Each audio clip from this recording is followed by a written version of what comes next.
পূজনীয়া মা। এই মা কথাটা আমি কোনোদিন আপনাকে মন থেকে বলিনি। আজ আপনাকে খুব ইচ্ছে হলো একটা চিঠি লেখার, তাই খোলা আকাশের নিচে বসে আপনাকে চিঠি লেখা শুরু করলাম। জানি না এই চিঠি আপনার কাছে পৌঁছাবে কিনা। আমি সেই বৃদ্ধাশ্রমেই আছি, যে বৃদ্ধাশ্রমে আপনি শেষ নিঃশ্বাস ত্যাগ করেছিলেন। ভাগ্যক্রমে আপনি যে রুমটিতে থাকতেন, আমি এখন সেই রুমে। তাই হয়তো আজ আপনাকে আমার খুব মনে পড়ছে। ক্ষমা চাইবার অধিকার আমি হারিয়ে ফেলেছি, তাও এই চিঠি লিখছি যদি আপনি ক্ষমা করে দেন। বিয়ে হয়ে আসার পর থেকে আমি দেখেছিলাম আপনি সংসারটাকে নিজের হাতে রেখেছিলেন। এটা আমার সহ্য হতো না, মনে হতো যেন আমি বন্দি হয়ে আছি।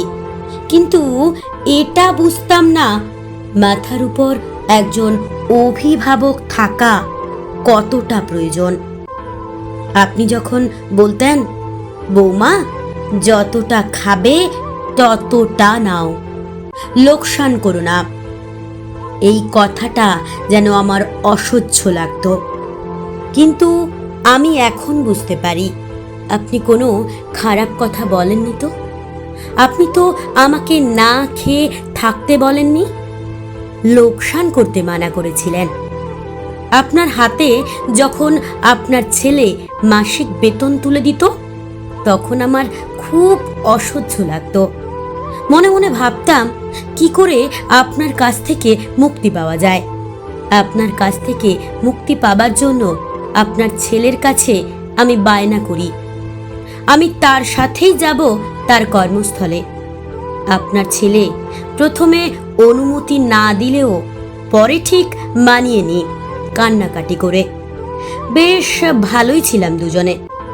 কিন্তু যখন আমি অন্তঃসত্ত্বা হই, ডাক্তার আমাকে বেড রেস্ট নিতে বলে, তখন আপনার ছেলে আপনাকে নিয়ে আসে আমাদের ভাড়া বাড়িতে। আপনি বাড়ির সব কাজ করতেন, আমাকে সেবা করতেন, তাও যেন আপনাকে আমার অসহ্য লাগতো। আমারও একটি পুত্র সন্তান হয়। আমার সন্তান আস্তে আস্তে বড় হতে থাকে, সবসময় ঠাম্মা ঠাম্মা করতে থাকে। আমার এই ঠাম্মা শব্দটা শুনে অসহ্য লাগতো। আমার ছেলেকে আমি ইংলিশ মিডিয়াম স্কুলে ভর্তি করি, কিন্তু আপনি বাংলা মিডিয়ামের যত কবিতা গল্প শোনাতে থাকেন। ছেলে জেদ করে বসে সে বাংলা মিডিয়াম স্কুলে পড়বে। এই ব্যাপারটা আমি কিছুতেই মেনে নিতে পারছিলাম না। আমাদের ভাড়া বাড়িতে দুটি রুম ছিল, একটাতে আমি আর আপনার ছেলে থাকতাম, অপরটিতে আমার ছেলেও আপনি। ছেলে বড় হচ্ছে, তাই আর একটা রুমের প্রয়োজন ছিল।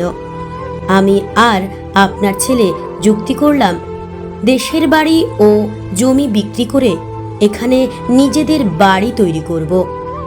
আপনি কিছুতেই সই করছিলেন না। এটা বলে ওটা আপনার শ্বশুরের ভিটা, ওখানে আপনার অনেক স্মৃতি জড়িয়ে আছে। শেষ পর্যন্ত আপনি সই করলেন। আপনার সাথে আমার কোনো মতেই বনিবনা হতো না, তাই স্থির করি আপনাকে বৃদ্ধাশ্রমে পাঠানোর। তখন আমার ছেলে হোস্টেলে পড়ে, তাই আপনার ব্যাপারে কিছুই জানতে পারেনি। আপনাকে বৃদ্ধাশ্রমে পাঠিয়ে বেশ কয়েকটা বছর ভালোই ছিলাম। একদিন ফোনে খবর পেলাম আপনি আর নেই।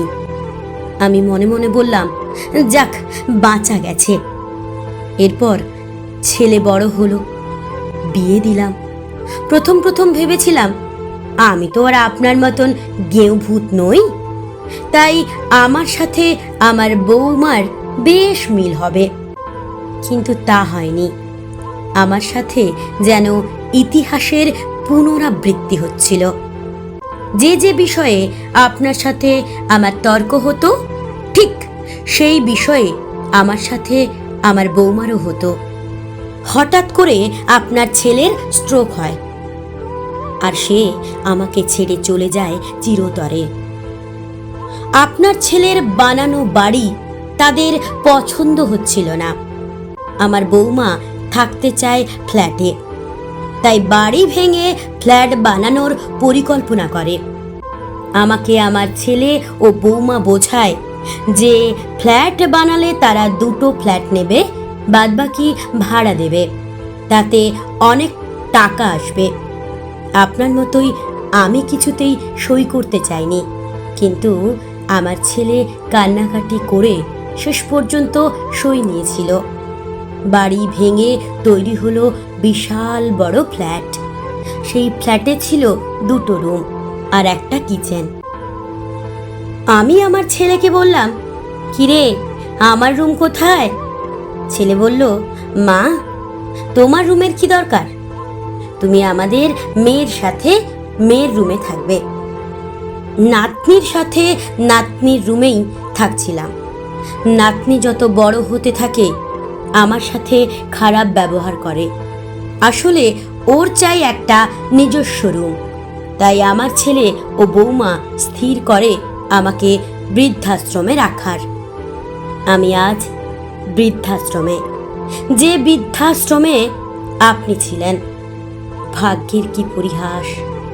আমি কোনো দিনই ভাবিনি আমার সাথে এই রকম ঘটনা ঘটবে। রক্তের গরম, টাকার গরম আর যৌবনের গরমে আমরা সব কিছু ভুলে যাই পৃথিবীতে কোনো কিছুই স্থায়ী নয়। যদি এটা আমি আগে বুঝতাম, তাহলে হয়তো এই দিন আমাকে দেখতে হতো না। আমি আকাশের দিকে মিটমিট করে জ্বলে ওঠা তারাদের দিকে তাকিয়ে চিৎকার করে বলছি, মা, পারলে আমায় ক্ষমা করে দিন। ইতি আপনার নির্লজ্জ বৌমা।